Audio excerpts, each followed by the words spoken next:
Ed Reardon's Week by Christopher Douglas and Andrew Nickolds. Episode 5, Elgar's Nose. Right, Elgar. Let's see what treats we have in store in our new fodder box. Put me in your green bin because I'm fully recyclable. Are you, by Jove? I think I'll look inside first before I start following orders. Here's the list. Crunchy Russian radish, sun-drenched Tuscan sprouts. What's a barbabietole? Is it? Oh, I think that's the cardboard, which may turn out to be tastier than most of what's in here. Ah, things might be looking up. These cheese footballs rolling around. No, it's the sprouts. Must have fallen off their sun-drenched stalk. Nothing for you here, Elgar. Unless you want to play sprout football. There you go. No? Yeah. I think we'll leave it under the TV, don't you? Still, very kind of Maggie to introduce us to the Fodder Box Collective. Annoying though they all look posing in front of their agreeable farmhouse. Especially that baby, with its self-satisfied expression. I bet a Barbara Rolly's never passed its chubby lips. How about a bit of alfalfa to play with? Yes, it tickles, doesn't it? Where is it? Has it gone? No, there it is. And there. And there. Oh, what's that? Is that the washing machine again? It just sounds off for no reason. Like a Radio 3 listener's carol. Unnecessary, unbidden, utterly superfluous. Oh, no, it's the new phone. Answering it's going to be the next challenge. Hello, Maggie. Hello. I'm pressing the thing. I'm sliding the thing from left to right. Nothing. I'll call you back. The concept of food and drink delivered to the front door used to be confined to Davenport's beer at home of blessed memory. Cheers, as the rubicund man in the waistcoat announced from his armchair. However, a revolution has taken place since I was last in a financial position to take advantage of home delivery. There seems to be no limit to the always delicious range of ingredients on offer, be they sinful, yummy, rewarding, pampering, or just misshapen in the case of the fodder box. As recommended by Maggie, and including, with the first order, a cooling-off period, which was invoked even before the Tuscan sprout had made its way under the television, bursting with antioxidants and now fluff. But thanks to the regular weekly £163 pension, I was able to try something new. One of many pleasures denied me over the last 20 years, like clicking, yes, I have a TV licence on the iPlayer with a clear conscience and no fear of the cock crowing thrice. Hello? Yes, hello, Maggie. Can you hear me? I'm on the new phone, the GS21. I can see you are. Have you pressed the WhatsApp thing? No, I'm standing behind you. I let myself in. Oh, yes, there you are. I think you might need to upgrade your device. Can I have a cup of coffee first? Of course. I wasn't expecting you this morning. Yeah, that's what I was trying to say when I called you before. Would it be okay to pop round? Bless you, Elgar. He's been doing a bit of that. I thought you were having lunch with... Bill? At the golf club. Couldn't face it. How many one-minute silences for Peter Alice could a girl take? Thought I'd invite myself round for a bit of disrespect instead. You know, Saturday morning trashing of the review section. Come on, where is it then? What? The stuff that gets you going, recommended summer reads of the usual suspects. I didn't get the paper today. I bought this instead. Autocar? I picked up Cruising the Danube too from the travel agents. What's the matter? Well, it's a 1 minute silence of total shock. This isn't like you. What happened to mini breaks at the last resort of the salaried lickspittle? I've matured somewhat since I... Got a pension? Quite. We could afford to buy ourselves a few treats, lass. So you got the fodder box? Yes, it's nearly all gone, so... Really? Yeah, just a couple of Russian radishes left, which I think I'll save for a special occasion. But in the meantime, shall we go and get something a bit more oxidising for lunch? 11 nights with the same bunch of decrepit people. Plenty of castles along the river if we want to be on our own. Just go through a lot of countries. Where does it start? The Danube, I don't know. Belgium or... Well, we'll find out when we get there. I don't think I'm quite ready for a trip on the SS Equity release yet. What about a gourmet cruise down the Rhone? Actually, can we swing by the food bank? It's just across there. But we've got lunch. You don't need to do that anymore. I know, but I donated some linguine last week. I wonder if anyone's got lucky. Do you want the grateful poor to form a line outside? If I'd donated a heart or a kidney, I'd want to know what happened to it. Why not kidney beans? 2 tins I gave them, with ring pools to make it easier for them. Because we're all in this together. Oh, dear. We can't go in here. Isn't it a bit cruel? Now, where's the dry goods table? Oh, I know that man. What, in the grey tracksuit? He used to produce Heartbeat. Maybe do a 2,000-word treatment for nothing. Never got back to me. Now look. I loved Heartbeat. Thus the whirligig of time brings in his revenges. What was it about, your story? A pair of stolen winkle pickers. They used it, never paid me a penny. Mind you, I nicked it from Pirandello. I think he's got your linguine. Huh? Oh, here's the phone, Maggie. Take a picture of me and him together. Show there are no hard feelings. No, I'll see you outside. No, wait a minute. Piers? That's right. Piers. Heartbeat, 1998. Ed Reardon. The Winkle Picker plot. Arkwright had 'em. No, not me, sorry. Entitled so-and-so. Enjoy my generosity. Oh, there you are. Thought you'd gone off to open an orphanage. Sorry about that. I suppose it wasn't very tactful. It's just I can't get used to not being the underdog. Oh, she's very pretty. Who? The SRVI T2U in the window. Oh, the car. Yeah, it's a bit like a Lancia I had once. Wonderful machine. V6, race-tuned. What's Bill driving these days? Oh, he's thinking of getting another Ferrari. Is he now? Well, leasing it, of course. Of course. How does that work? I've no idea. I do know I want my lunch.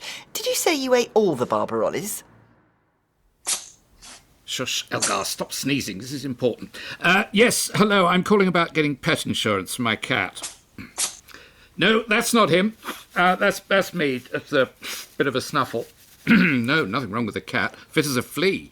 None of those on him either, by the way. He's out at the moment, chasing a Dalmatian, I think. But as a preventative measure, I was wondering about a policy. How old is he? Well, he's obviously still a kitten at heart. Oh, well done, Elgar. Got him. Sorry. How old does he need to be? Right, is that in cat years or... If I told you he's 8 years and 1 day, because we had a big party for him yesterday, I think there's some cake left, actually. Not that I'm trying to influence you, but would that cut any ice? Oh, excuse me. I have to go and rescue the Dalmatian. It's a very gory scene, I'm afraid. Luckily, it's in black and white. No, gone. Elgar, you weren't a great deal of help there. We're going to have to find a backstreet pet insurer. It's all right. We won't have anything to do with gin and hot baths. Those Rita Tushingham days are gone, fortunately. I wonder if there's a dark web for this kind of thing. Bless you. Perfect peace of mind. Call Big Mo now and get the best deal for your pussy, wink, wink. Oh, really? I think we'll get a more sympathetic hearing from the vet. There's no way that cat is 7. He was when he came into the waiting room. 7 stone, maybe. Elgar, yes? Yes. Bless you. That's not normal, is it? I'm not surprised. According to his records, he's missed his last 4 injections and he's not far off 20. I wouldn't attach too much credence to that. There was a rumour at the cat rescue, where I got Elgar from, that there'd been some wrong side of the blanket business and his correct age had to be hushed up. Cat rescue? They just want to get on TV. They'll say anything to stir it up. Well, you would know better than I just go by what I'm told. Did you see the rescue special last week? It was clearly 2 different badgers. They hadn't even bothered to get the markings similar. Oh, dear. Sooner the BBC's broken up, the better. Well, this is normally a discussion I'm very happy to have, but we are here for Elgar. I think the best thing is that we keep him in overnight for observation. How much would that be? About 100. Right. Plus a vaccination boost, another 50. Oh, well, yes, it's only a weekend shop, isn't it? We know what part of town you come from.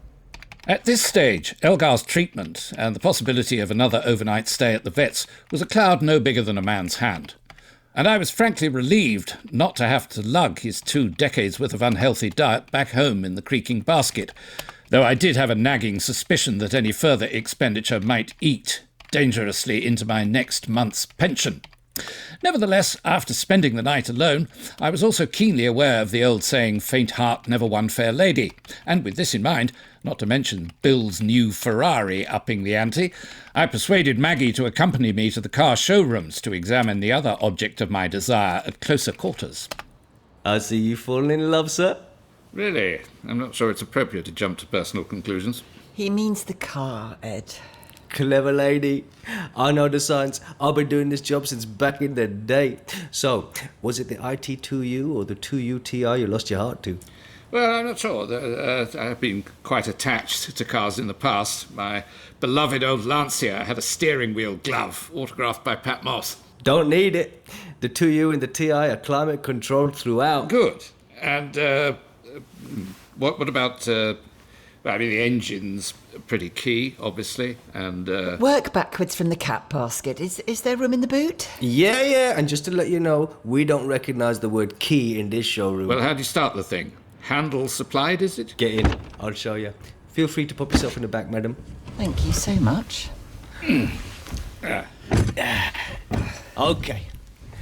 Take one finger and spin it in the air above the centre stack. Anywhere. Anywhere. Right. No, you're not spinning, you're twirling. We're not going anywhere like that. Ah! Success! Oh, you turned it off again. When you punched the air. How about a bit of music? Right. Would it get Radio 3? It should still be Essential Classics. Entirely up to you. Wave your hand up and across and waggle your finger. I see. It's a bit like a lobster about to be plunged into boiling water. You said it, Ed. Ah, Wojak. Yeah. You don't have to have that. There you go. Oh, dear. Ah. You see? You got it already. Your hands are your T2U destiny. Right. Well, I think they're about ready to sign something. What do you think, Maggie? No, don't wave them like that, unless you want to be in Stevenage in about 12 seconds. Are you quite sure about this, Ed? If you fancy a free cup of coffee from the machine, madam, while we do the boring stuff, it's just over there. By the Pirelli calendar. If I wave my fingers, will that go away? So what news of Elgar? Couldn't find anything wrong. Really? Oh, good. So I can take him home. But he's still sneezing. It's probably just a chill then. I'm sure he'll get over it. We weren't sure, so we gave him an X-ray. Right. What did that show? Nothing, so we put him on antibiotics. And that's done the trick, has it? Well, we couldn't say for certain, so we gave him another X-ray from a different angle in Super HD. And that must have revealed something. I mean, actresses are forever complaining that HD shows their wrinkles. And there's footballers evacuating their nostrils. Disgusting. There was a Champions League match on last night, and did you see I sense you haven't sorted out Elgar's problem yet. We think there might be something lodged in his sinus, so it'll probably need an operation and an anaesthetic, if you agree. This is beginning to sound quite costly. Well, yes, because we've had to bring an anaesthetist from Carlisle. Our regular one's on holiday, cruising down the Danube. I feel that should have been me. Yeah, I can recommend it. I've done it. Some great castles. So, if I agree to the anaesthetic, can you give me a rough idea of what the taximeter's currently reading? Well, I'd have to get Pat to add it up, but surely that's not the point here. No, of course not. Elgar comes first. He's my lifelong companion, but I am a freelance writer on a state pension. Who drives a 2TUII? That is yours in the car park, isn't it? No, don't point at it! Oh, you've set it off now. Sorry, I better go and deal with this. Could I just see Elgar first? We're prepping him for the operation. He's been given a special sedative. How much would one cost for me? Now, what did I do last time? Stop! I can't think! Was it this? Oh, thank goodness for that. And it's fair to say that Radio 3 has been inundated with requests to hear again the winning breakfast carol. Not by me, you haven't. Giles says I'm sitting on my balcony overlooking the Aegean. Oh, how very agreeable. Counting the days to the next contest. Gotta get out. Well, it's never too early to start thinking about our breakfast carol competition. Again. So, oh, that's better. Now, how do I get out? Oh, this is heaping Pelion upon Ossa. I'm sorry. I didn't understand that. Oh, you wouldn't, no. If I said Mozzie and Bruno, I might have got somewhere. There is a long history of writers in trouble needing an escape route, either being smuggled out of a despotic regime or released from even crueler forms of bondage in Hollywood. Tom Stoppard had to be extricated from his contract to rewrite Home Alone 6 so he could work on the intellectually more satisfying Teenage Mutant Ninja Turtles 3. But if ever there was an emergency dire enough for Ed Reardon to call his agent, this was surely it. Oh, right, you call when you want something. Yes, I'm sorry I've been out of touch. You couldn't get back to me when I needed your help. I left literally 16 million messages. Sorry, Ping. I do remember one. Wasn't it supplying Julian Barnes with some special material for a speech at a Chief Constable's dinner, or...? You were just being silly. It was gags for Ben Stokes on Whitbread Book Awards night. I don't want to seem ungrateful, but I don't need to take on that kind of work anymore. Yeah, with your big fat pension. The rest of us can get estafadoed. Not at all, Ping. I need your exceptional agenting skills. First, to get me out of a draconian contract. Who do you think you are, Tom Stoppard? No, with a car leasing company. And more importantly, find someone to get me out of the car itself. Right, well, text me the deets and I'll call International Rescue while you knock me out 20 top Stokesy belters. Blue as you like. Right. Ping, you'll have to excuse me. Maggie's arrived. F-A-B. See if the door will open from the outside. I can't let you in, Maggie. Is that a flask? Yeah, I brought you some soup, just in case. Ham and pea. Oh, my favourite. I'll see if I can get the window open. That's as far as it'll go. No, it's closing again. What did you do? Nothing. I reached for the soup and it's shut, like Mr. Bumble starving Oliver Twist. I've got a straw. Might go through the gap. Oh, thank you.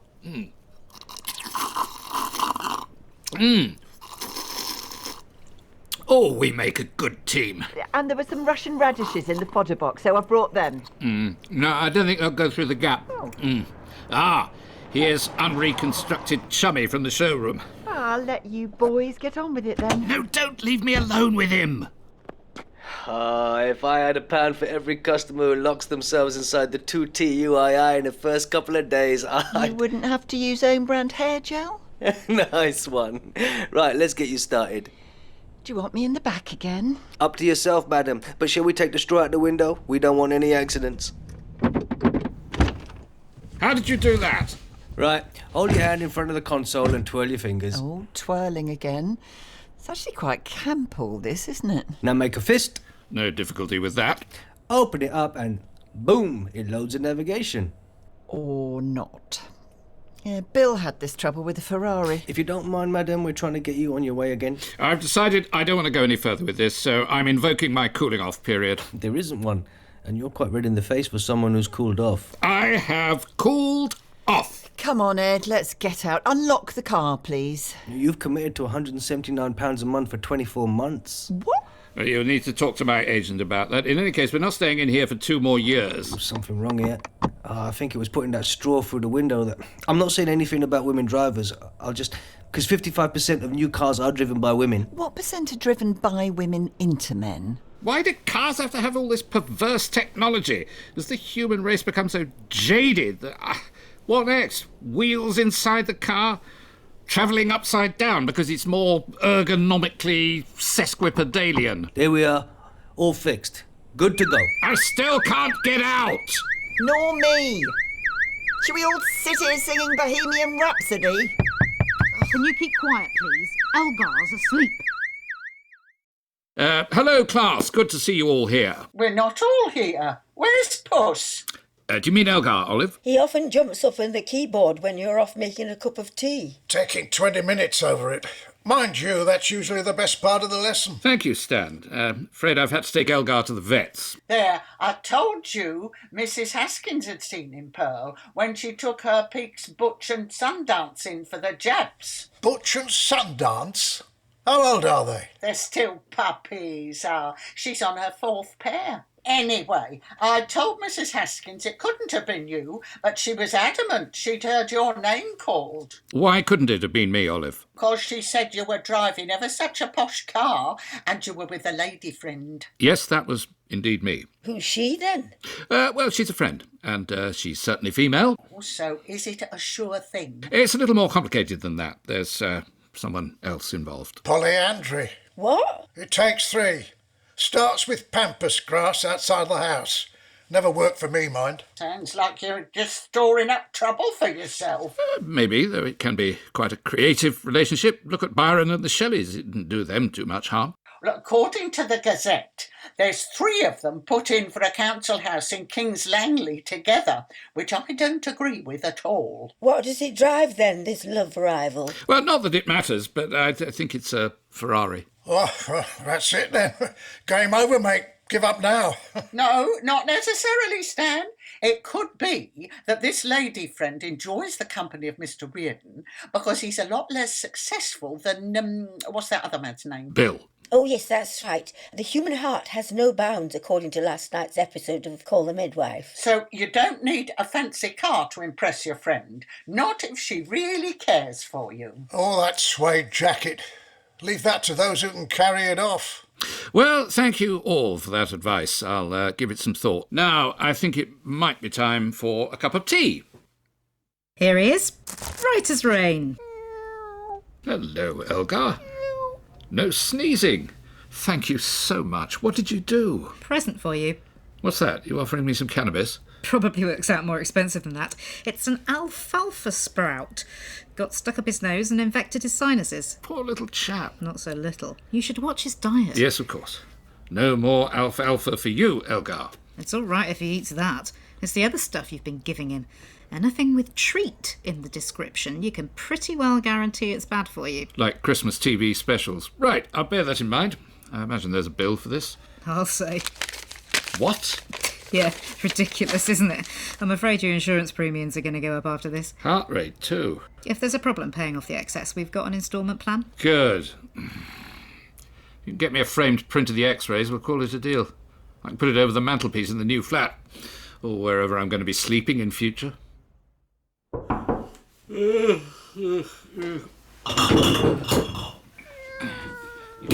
that disapproving tone out of your voice, Elgar. Yes. Oh. Have I got the wrong day? What? Or the wrong bloke? It's too early for irony, Maggie. Oh, it's 12:30. I've come for lunch, as invited. I'm afraid I haven't had time to go out to the shops. I've been working. Oh, never mind. Isn't this the new fodder box day? We can probably whip up a soup or salad from that. No, I cancelled the order. Why? What for? Health and safety reasons, and a disenchantment with the gentrification of my life. Oh, it's only 35 quid a month. It's hardly going to show up on Zoopla. Add a couple of noughts to that 35, and that's the vet's bill. Look. 2 furloughed arts administrators go for a job on a building site. No, that's the 14th Ben Stokes Whitbread gag. There's no punchline, just a wine stain. No, if you think of one, just scribble it in. I couldn't come up with anything. That's why I started on the last 2 bottles from the Wine Society. Cancelled them, too. This is the vet's bill. 3.5 grand? For alfalfa-related injuries. I was tickling Elgar's nose with a sprig of it when you turned up last week. Oh, that was unlucky. He inhaled it like a line of cocaine, only not so reasonably priced, and it infected his sinuses. The rest is veterinary history. So, in the circumstances... What? Well, I thought you might feel an obligation to contribute towards the bill. If you really care for me, that is. Or you could just cancel the trip down the Danube. It'll have dried up by the time I could afford that. Well, if you hadn't started swanning around like Cremant de Loire Charlie, leasing fancy cars... I mean, what on earth prompted you to do that? There was a certain amount of Ferrari pressure brought to bear. Not from me or Bill. Not overtly, but stealthily. I thought we were above all this. No, you might be, I'm not. There are 3 people in this relationship. Oh, don't go all Princess Di on me, please. Flattering though the comparison is to the late Queen of Hearts, there's an important distinction in that she could have afforded to pay for the cat's bloody sinuses. It's all right, I don't resent you, Elgar. That'd make 4 in this relationship. Back down to 2, I think. Oh, don't go, Maggie. Please stay. Why should I? Well, for one thing, I've still got another 6 Ben Stokes gags to come up with. Not since the breakup of my marriage 20 years ago have I been in such emotional turmoil coupled with dire financial straits. Then I had a Lancia to sleep in, which gave me a measure of professional self-respect, despite its awkwardly placed gear stick. Now I have a flat, though for how long I can't be sure. For the immediate future, the next 2 months' rent, I find myself depending on Ben Stokes' award night skills to transform a seemingly hopeless situation vis-à-vis the Vets Bill into glorious victory, just as Stokesy did against Australia in the Ashes at Headingley. It's not that Ben doesn't like them. Which ones is he having problems with, Ping? I'm here to tweak. Well, all of them act. He thinks it's really, really well presented. The spelling's great. I mean, you should have seen Ben Elton's just doing it for the money. So what's wrong with them? What it is he's worried about offending the publishers in the Whitbread audience, especially with jokes 14 to 20. They'll all be drunk by the time he gets to them. Yeah, but a sports career doesn't go on forever, and sooner or later he won't be able to do whatever it is he does, and he's going to have to write a children's book, and then the series. Well, I'm happy to help with that too. Could be the story of a little cricket ball who solves mysteries. He's called Bill, see? It's writing itself. And then there's his TV career, because Freddie Flintoff's on the shortlist for the One Show, so there could be a vacancy on Top Gear. Well, I'd have thought gags 14 to 20 would be just the job on that. No, it's family-friendly now. Soz. I can put you in touch with some guys doing a saucy Christmas cracker startup. Keep pulling. All right, if that's the only possible positive to take out of this. Not the only one. I did get you out of your car contract. Oh, thank you. And Ed, thanks so much for putting me in touch with VJ. Who's that? The salesman who leased you the car. He wanted a contact number for the producers of the Grand Tour, so we did a part exchange. Oh, did you? Over dinner. Oh, so nice to meet a real bloke for once. So, shall I tell the cracker dudes you're good? I'll try and get you 20 quid a box. Thank you, Ping. Oh, good. OK, bye. Bye. Right, Elgar, lunch. Did we finish those last 2 radishes? Oh, look, there's the sun-drenched sprout under the TV. Do you want the fluffy half? No. Better not risk inhaling anything else. Now then, canned goods. Let's just see. Ah, there they are. Have you got a voucher? I donated these kidney beans to the food bank last week. Recognise the dent in the tin. But now, in a reversal rapid, even by today's standards, I need them back. Of course, I'll replace them as soon as circumstances permit. Still need to see a voucher. Aren't you Piers, quondam producer of Heartbeat? You're thinking of somebody else. No, I'm not. Your new badge may say assistant manager, but to me you'll always be the man who took my missing winkle picker's plot without paying for it. Right. Put your basket on the table, come on. Oh, thank you. Oh, these two, lovely. Doesn't Nigella do something clever with this? Going to have to go online to find out about these. Actually, don't worry about the kidney beans. Some other poor soul can have them. Oh, now. Ed Reardon's Week starred Christopher Douglas, Stephanie Cole, Brigit Forsyth, Simon Greenall, Pippa Haywood, Barunka Shaughnessy, Nicola Sanderson, Phaldut Sharma, Petroc Trelawny and Geoffrey Whitehead. It was written by Christopher Douglas and Andrew Nickolds. The producer was Dawn Ellis, and it was a BBC Studios production.